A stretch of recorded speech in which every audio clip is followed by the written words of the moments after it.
तो हेलो दोस्तों, हमारे चैनल में आप लोगों का स्वागत है। आज मैं आप लोगों को बताऊंगा कि किट में बल्ब का उपयोग क्यों किया जाता है। ठीक है, बल्ब का उपयोग करने से क्या फ़ायदा होता है और न करने से क्या नुकसान होता है, इसके बारे में हम लोग बात करेंगे। तो वीडियो को पूरा देखिएगा और हमारे चैनल में नए हैं तो चैनल को सब्सक्राइब कर लीजिएगा, बेल को दबा के ऑल पे सेलेक्ट करके रखिएगा। हमारे चैनल में इसी तरह से इलेक्ट्रॉनिक संबंधित जानकारियाँ दी जाती है। तो आज हम लोग बात करेंगे कि CRT टीवी की किट में सीरीज बोर्ड का उपयोग क्यों किया जाता है। आप देख पा रहे हैं मेरे पास एक बल्ब पड़ा हुआ है, पकड़ा हूँ, जो कि ये वाला बल्ब दोस्तों 100 वाट का है ना, 100 वाट का है। और जो पुराने मैकेनिक हैं वो सभी मैकेनिक लोग तो सीरीज बोर्ड का उपयोग करते हैं। सीरीज बोर्ड कहने का मतलब है दोस्तों कि यही वाला बल्ब को सेट किए रहते हैं बोर्ड में। ठीक है, बोर्ड में सेट किए रहते हैं। और आप यदि नए मैकेनिक हैं तो नए मैकेनिक को भी हम लोग सलाह देते हैं कि सीरीज बोर्ड का उपयोग करें, सीरीज बल्ब का उपयोग करें। ठीक है, तो उससे पहले दोस्तों मैं अपने कॉपी में चलता हूं और आप लोगों को बताने का प्रयास करता हूं कि सीरीज बोर्ड का उपयोग क्यों करना चाहिए। तो आप देख सकते हैं दोस्तों मेरे पास एक कॉपी है। ठीक है, इस कॉपी में मैं बताऊंगा आप लोगों को किस तरह से सीरीज बोर्ड का उपयोग करने से फ़ायदा होता है। तो यहाँ से दोस्तों मान लीजिए हम लोगों का 2 पिन ये बोर्ड है। ठीक है, और ये अपना पावर सप्लाई है। ठीक है, पावर सप्लाई। और यहाँ से दोस्तों जब 2 कनेक्शन हम लोग डालते हैं इस तरह से, तो यह इसके एक कनेक्शन को हम लोग एक कनेक्शन के बीच में हम लोग यहाँ पे बल्ब लगा देते हैं दोस्तों। मान लीजिए ये बल्ब है, बल्ब का एक वायर और ये दूसरा वायर, और यहाँ से लेके हम लोग सीधा पावर सप्लाई में दे देते हैं। ठीक है, पावर सप्लाई में दे देते हैं। तो यहाँ पे दोस्तों कोई भी पार्ट्स लगे होते हैं। मान लीजिए कैपेसिटर का एक पिन दोस्तों इसमें टच है और एक पिन इसमें टच है। ठीक, और ये दोनों कनेक्शन इधर घूम गए और बीच में दोस्तों यहाँ पे रेजिस्टेंस हो गया। और मान लीजिए PF हो गया। कोई भी पार्ट्स लगे रहते हैं दोस्तों, क्योंकि इसमें कोई भी पार्ट्स लगे रहते हैं। ये यहाँ पे यदि कोई भी शॉर्टिंग हो गया दोस्तों, तो शॉर्टिंग हो गया तो आपका ये बल्ब पूरी तरह से जलने लगता है। कैसे आप लोगों को बता दूं, जैसे कि इसका एक पॉइंट यहाँ पे दोस्तों आप देख सकते हैं, इसका एक पॉइंट जो स्विच से आया है वो डायरेक्ट यहाँ टच है। ठीक है, और बल्ब को चाहिए दूसरा सप्लाई दोस्तों, जबकि यहाँ से गया है, यहाँ से निकला है और यहाँ से डायरेक्ट यहाँ कैपेसिटर में प्लस माइनस जो भी हो कैपेसिटर में, आपको उदाहरण के रूप में दे रहा हूँ दोस्तों, पर इस टाइप से नहीं रहता है। यहाँ पे डायोड लगे रहते हैं। ठीक है, डायोड लगे रहते हैं, 4 डायोड जो कि सीरीज में रहते हैं डायोड। तो केवल मैं आप लोगों को समझाने के लिए इस टाइप से बता रहा हूँ।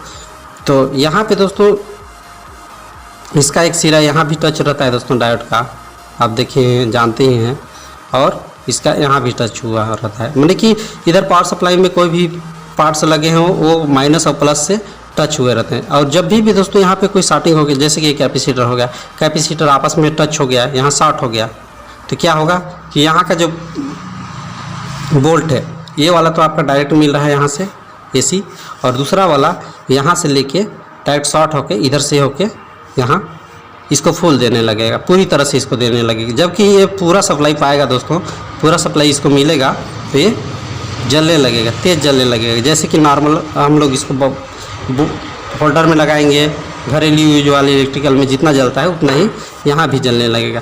पर इस टाइप से जलता है तो ये यहाँ हम लोग के पावर सप्लाई में शॉर्टिंग है। ठीक है, शॉर्टिंग है, तभी यहाँ से डायरेक्ट इधर होके जलने लगता है। तो ये डायरेक्ट बल्ब लगाने का मतलब है दोस्तों कि यहाँ जितना जलना चाहिए नॉर्मल में, उससे यहाँ कम जलना चाहिए, कम जलना चाहिए। ठीक है, यहाँ पे बल्ब कम जलना चाहिए, है नॉर्मल से कम जलना चाहिए, तो फिर ठीक है। क्योंकि पार्ट्स के जरिए दोस्तों यहाँ मान लीजिए रेजिस्टेंस या तो कैपेसिटर, रेजिस्टेंस कितना सप्लाई यहाँ इधर देगा, है ना, जितना सप्लाई देगा वो उतना ही चलना चाहिए। यदि ज़्यादा गया तो शॉर्ट हो गया। चलिए अब चलते हैं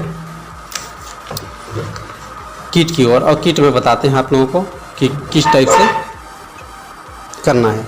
तो ये जो पुराने मैकेनिक होते हैं दोस्तों, वो इसको बोर्ड में सेट किए रहते हैं, बोर्ड में सेट किए रहते हैं ताकि वहाँ स्विच डालें, ये फ्यूज हटाने की झंझट ख़त्म हो जाती है उसके, ठीक है। और जो नए मैकेनिक है और बोर्ड नहीं बनाए हैं उनके लिए यहाँ से और यहाँ सोल्डिंग आयरन से ज्वाइंट कर लीजिए 2 वायर, और एक वायर को यहाँ टच कीजिए और दूसरे को यहाँ कीजिए, और फ्यूज को दोस्तों हटा दीजिए, ठीक है। फ्यूज को हटा दीजिए, उसके बाद सेम काम करेगा, ठीक है। तो यहाँ पे दोस्तों जो भी सप्लाई हम लोग डालते हैं, ये AC वाला सप्लाई, तो ये वाला सप्लाई तो डायरेक्ट चला गया दोस्तों। एक पिन यहाँ डाले हैं, एक वायर, और एक वायर यहाँ डाले हैं, ठीक है। तो एक वायर डाले हैं तो उसको तो डायरेक्ट मिल गया बल्ब को, ठीक है, फेस मिल गया या तो न्यूट्रल मिल गया। बाकी जो दूसरा पिन है दोस्तों, दूसरा वायर है, यहाँ से गया है, जो कि इधर पार्ट्स लगे हैं, ठीक है। यहाँ से पार्ट्स देख सकते हैं दोस्तों, इसका कनेक्शन यहाँ और इसका कनेक्शन यहाँ दिया गया है। अगर ये शॉर्ट हो गया तो इसको ये वाला जो करंट है, ये वाला डायरेक्ट इसको मिल जाएगा, और जिसके वजह से ये पूरी तरह से जलने लगेगा, ठीक है। तो यहाँ इससे आगे यदि चलते हैं दोस्तों, यदि ये सही है तो यहाँ पे क्या लगा है, डायोड लगा है, ये भी एक दूसरे से जुड़े हैं। ये वाले ट्रैक देख लीजिए दोस्तों, और दूसरा ये वाला ट्रैक, ये वाला ट्रैक और ये वाला ट्रैक और ये वाला ट्रैक, ठीक है, यहाँ आपस में जुड़े हुए हैं, ठीक है, आप देख सकते हैं। तो यहाँ पे दोस्तों ये देखिए, यहाँ से यहाँ और यहाँ से यहाँ, ठीक है। तो मान लीजिए यहाँ पे शॉर्टिंग हो गया तो भी आप लोगों का ये बल्ब जलने लगेगा। कहने का मतलब है दोस्तों, एक तो प्लस की ओर डायरेक्ट जल लगा है एक तो फेस, और दूसरा फेस है यदि घूम के आके शॉर्ट हो गया तो वो करंट डायरेक्ट देने लगे अग का, और बल्ब जलने लगेगा। तो बल्ब अच्छी तरह से पूरी तरह से न जले, इसके लिए इसका उपयोग किया जाता है, ठीक है, स्विच बोर्ड का। और यहाँ पे कोई भी शॉर्टिंग है दोस्तों, कोई भी शॉर्टिंग है तो पता चल जाता है। शॉर्टिंग रहेगा तो बल्ब पूरी तरह से जलने लगेगा, और नहीं रहेगा तो हल्का जलने लगेगा, कम जलने लगेगा, ठीक है। अब आप लोगों को कैसे क्लियर करना है दोस्तों कि मान लीजिए आपका पावर सप्लाई ख़राब है या कि नहीं है ख़राब। तो जैसे कि आप सीरीज बोर्ड में लगाते हैं इसको, सीरीज बोर्ड में जब भी लगाइएगा इसको, तो एक तो फुल जलेगा, एक तो कम जलेगा, ठीक है। तो उससे पता चल जाएगा।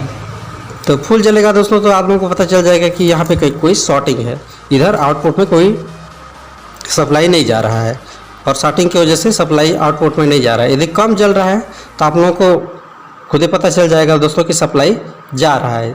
सप्लाई जाने का देखने का कारण है दोस्तों, क्या कैसे पता चलेगा, या तो आप मीटर से वोल्टेज चेक करके पता कर सकते हैं, और दूसरा कि यहाँ पे देख सकते हैं सॉकेट लगा है जो कि कीज का है, बटन का। यहाँ पे सेंसर लगते हैं, सेंसर का IR और क्या बोल IR और बोल्ट, यहाँ पे 5 बोल्ट मिलेगा। और साथ ही दोस्तों आप लोगों को यहाँ पे जो पैनल में LED जो लगा रहता है लाल कलर का, या तो कोई भी कलर का हो, वो वाला पैनल जलने लगेगा, ठीक है। और बल्ब को लगे रहने दीजिए, ठीक है। और यहाँ से जलने के बाद आप लोगों को खुद ही पता चल जाएगा दोस्तों कि पैनल का LED जल रहा है तो इधर सप्लाई आ रहा है ना। इस तरह से आप लोग पता कर सकते हैं कि पावर सप्लाई सही है कि शॉर्टिंग है ना। और दोस्तों क्या होता है कि जब सीरीज बोर्ड आप लगाते हैं और यहाँ पे शॉर्टिंग हो गया दोस्तों, शॉर्टिंग हो गया तो शॉर्टिंग है, मान लीजिए यहाँ पे ये ट्रांजिस्टर, आपका ट्रांजिस्टर जो कि पावर सप्लाई वाला ट्रांजिस्टर है, यदि ये शॉर्ट हो जाता है, ठीक है, और सीरीज बोर्ड आप नहीं लगाते हैं तो आपका ये चार्ज हो जाएगा, ठीक है, चार्ज हो जाएगा। और सीरीज बोर्ड जब भी लगाइएगा तो ये वाला डिस्चार्ज हो जाता है, क्योंकि ये बल्ब बंद करने के बाद उसको डिस्चार्ज कर देता है, ठीक है, दोनों को आपस में डिस्चार्ज कर देता है, बल्ब ही जलने लगता है। तो इसका एक ही फ़ायदा, ये भी फ़ायदा है दोस्तों कि ये डिस्चार्ज नहीं होने देता है। पर इसी बात में आप लोग मत रहिएगा, है ना। कभी कभी इस टाइप से देखा गया है दोस्तों कि मान लीजिए सीरीज बोर्ड बल्ब लगाए हैं, उसके बाद भी कैपेसिटर चार्ज हो जाता है, तो आपको लगे कि पावर सप्लाई में ख़राबी है तो एक बार इसको डिस्चार्ज करने का प्रयास करें, डिस्चार्ज कर ही लें, ठीक है। डिस्चार्ज करने के बाद ही बाकी चेक करें। और क्या है दोस्तों, फायरिंग ओवर वोल्टेज यदि शॉर्टिंग रिटर्निंग आता है तभी ये जलता है।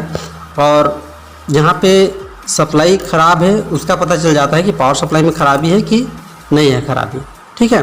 तो इस टाइप से यदि बल्ब तेज़ जलने लगे दोस्तों तो आपको शॉर्टिंग के लिए चेक करना है। जैसे कि मीटर हो गया कंटिन्यूटी रेंज में रख दिए और यहाँ से हम अपने को देखना है हटा के, ठीक है। इसको या तो आप लोग डिजिटल मीटर यूज कर रहे हो फिर भी, और नॉर्मल मीटर यूज कर रहे हैं फिर भी, यहाँ से आप लोगों को चेक करना है दोस्तों। देख लीजिए इसमें शॉर्टिंग नहीं बता रहा है, ठीक है। ये देखिए हल्का सा जा रहा है फिर वापस आ जा रहा है। और यहाँ पे भी दोस्तों ये देखिए, अगर ऐसे में यदि बताता है दोस्तों कंटिन्यूटी फुल बताता है इस टाइप से, तो आपका इसमें शॉर्टिंग है पावर सप्लाई में, ठीक है।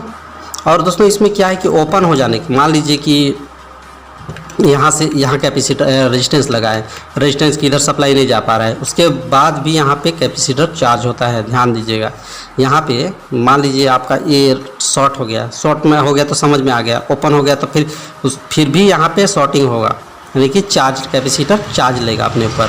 तो इस बात को ध्यान दीजिएगा दोस्तों। ओपन हो जाने की वजह से भी आपका यहाँ पे चार्ज होगा और आपका बल्ब नहीं जलेगा, ठीक है। तो इसको भी ध्यान दीजिएगा। तो उम्मीद करते हैं दोस्तों कि आप लोगों को वीडियो में कुछ समझ में आ गया होगा, और मैं जितना बताया उसमें से कुछ तो समझ में आया होगा, और समझ में आ गया होगा तो बताइएगा, और नहीं समझ में आया होगा फिर भी बताइएगा। हम लोगों का आप लोगों का कमेंट का इंतज़ार रहेगा। तो मिलते हैं नेक्स्ट वीडियो में दोस्तों, और वीडियो कैसा लगा ज़रूर बताइएगा। और नेक्स्ट वीडियो में दोस्तों हम लोग बताएंगे आप लोगों को यहाँ जो कोई भी सेक्शन है उसमें सिग्नल क्या चीज़ है और सप्लाई क्या चीज़ है। जैसे कि दोस्तों यहाँ पे 5 वोल्ट का सप्लाई जो मेमोरी आईसी में जाता है, मेमोरी आईसी से यहाँ से जो सिग्नल निकलते हैं, ठीक है। इनपुट तो जो सप्लाई आता है और आउटपुट के जो द्वारा सिग्नल निकलता है, ठीक है। सिग्नल निकलता है और वो सिग्नल क्या है और कैसे पता करें कि ये सिग्नल है कि सप्लाई है, इसके बारे में चर्चा करेंगे। और आप लोगों को सीरीज बोर्ड का उपयोग कहाँ कहाँ पे करते हैं और कहाँ कहाँ पे करना चाहिए उसके बारे में थोड़ा सा आप लोगों को बता दूं। ये सीरीज बोर्ड का उपयोग दोस्तों सीरीज बल्ब, ठीक है, सीरीज बल्ब का उपयोग कहाँ कहाँ पे करना चाहिए। आप बोर्ड बना लिए हैं तो ठीक है, अच्छी बात है, और बना लेना ही चाहिए ताकि हमेशा एक इलेक्ट्रॉनिक को रिपेयरिंग करने में एक काम दे, ठीक है। कोई भी पार्ट्स आप रिपेयरिंग करते हो तो सबसे पहले शॉर्टिंग का समस्या यदि आप लोगों को लगे तो आप लोग सीरीज बोर्ड का ही उपयोग करें, यानी कि बल्ब का उपयोग करें, ठीक है। और इसमें दोस्तों मैं आप लोगों को बता दूं, यहाँ पे एल टीवी जो है पावर सप्लाई वाला टीवी है, इसके अलावा आप LCD टीवी और LED टीवी या तो पंखा कूलर हर चीज़ में इस चीज़ का सीरीज बल्ब का उपयोग किया जाता है दोस्तों, है ना। इस बल्ब का सभी जगह यूज किया जाता है। आप कोई भी पावर सप्लाई रिपेयरिंग करते हो दोस्तों, हर जगह में इसका यूज किया करें बल्ब का, ठीक है। तो इसके लिए इलेक्ट्रिकल जो वाइंडिंग करते हैं, मोटर वाइंडिंग करते हैं, वो लोग अधिकतर सीरीज बोर्ड का उपयोग करते हैं, सीरीज बल्ब का, है ना। क्योंकि वाइंडिंग का कनेक्शन देखने के लिए बहुत ही काम आता है दोस्तों, कि कहीं पे कट तो नहीं गया। जैसे कि हम लोग का मीटर ये वाला हो गया, इसमें जो कंटिन्यूटी है दोस्तों, कंटिन्यूटी रेंज में जैसे कि हम लोग इसको चेक करते हैं इस तरह से, उसी तरह से वो लोग जो इलेक्ट्रिकल रहते हैं, जो मोटर वाइंडिंग करते हैं, वो लोग सीरीज बल्ब का उपयोग करते हैं। इससे उनको पता चल जाता है कि हमारे वाइंडिंग में कहीं से कटा तो नहीं है, कहीं तार वार छूट तो नहीं गया है, वाइंडिंग करते समय टूटा तो नहीं है। तो इसीलिए ये सब का यूज किया जाता है। और जो मैकेनिक हैं वो लोग पावर सप्लाई के रिपेयरिंग के लिए, ठीक है, कोई भी डिवाइस हो, कोई LCD हो, LED हो, चाहे कोई भी चीज़ हो, है ना, पावर सप्लाई, उसमें सीरीज बोर्ड का उपयोग आप कीजिए, सीरीज बल्ब का। तो उम्मीद करते हैं कि दोस्तों कि आप लोग मेरे द्वारा बताए गए बातों को समझ गए होंगे, और कि आप लोगों को वीडियो पसंद आया होगा तो चैनल में नए हैं तो सब्सक्राइब कर लीजिएगा, बेल को दबा के ऑल पे सेलेक्ट करके रखिएगा। तो दोस्तों आज के लिए बस इतना ही, अब मिलते हैं नेक्स्ट वीडियो में।